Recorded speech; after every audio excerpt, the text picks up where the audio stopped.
নমস্কার, কাটো থানা। কোথা থেকে বলছেন? গাফুলিয়া? হ্যাঁ, কি হয়েছে? রেপ? কত বয়স? 4.5?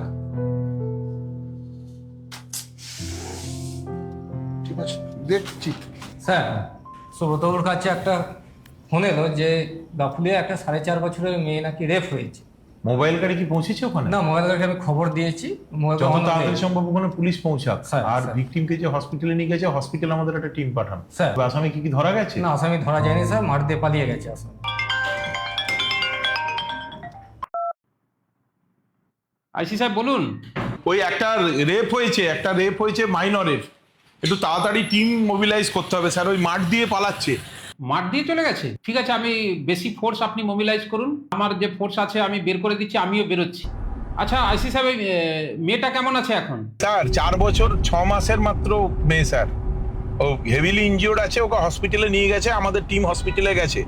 আর রণজিৎকে অলরেডি পিওর দিকে রওনা দিয়ে দিয়েছি, ওখানে আমাদের টিম পুলিশ টিমও পৌঁছেছে। ঠিক আছে, হাসপাতালে ফোর্স পাঠান, আমি হাসপাতালে যে অফিসার আছে ওনাকে বলে দিচ্ছি যাতে বেটার ট্রিটমেন্ট হয়, কি আসামিটা যাতে ধরা যায় ওটা আগে চেষ্টা করুন, আসামিটা আগে ধরতে হবে।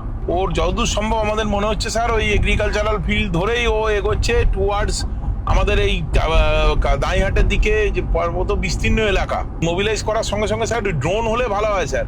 আপনারা যান, আমি ড্রোন নিয়ে বেরোচ্ছি।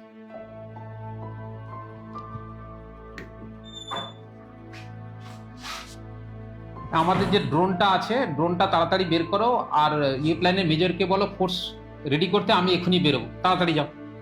এদের কোনো ভয় নেই, ইচ্ছে করে ভয় একবার। ঠিক আছে, লাঞ্চ পরে খাবো, এখন একটা জরুরি কাজ আছে, বেরিয়ে যাচ্ছে। হ্যাঁ, ঠিক আছে।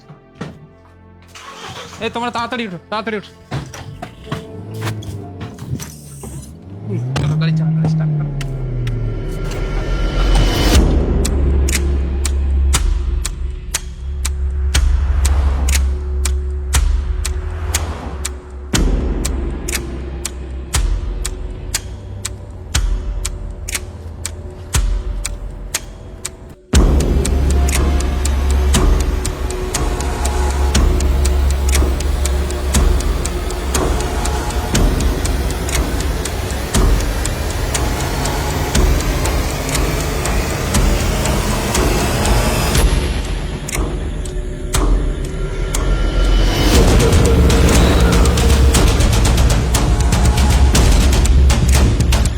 এই দেখা যাচ্ছে জঙ্গলের দিকে ঢুকে যাচ্ছে লাল গেঞ্জি পরা একটা বেটে কাটো চেহারার।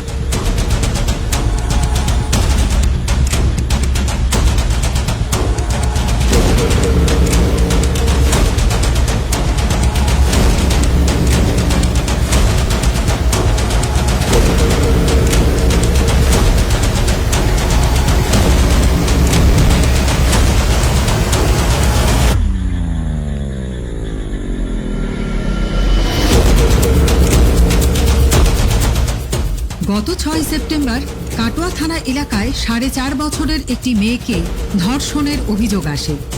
অবিলম্বে পূর্ব বর্ধমান জেলা পুলিশ একাধিক টিম সংগঠিত করে এবং ড্রোন ও ড্রাগন লাইটের সাহায্যে অভিযুক্তকে একটি জঙ্গল থেকে চিরুনি তল্লাশির মাধ্যমে অপরাধটি ঘটানোর 12 ঘন্টার মধ্যে গ্রেপ্তার করে।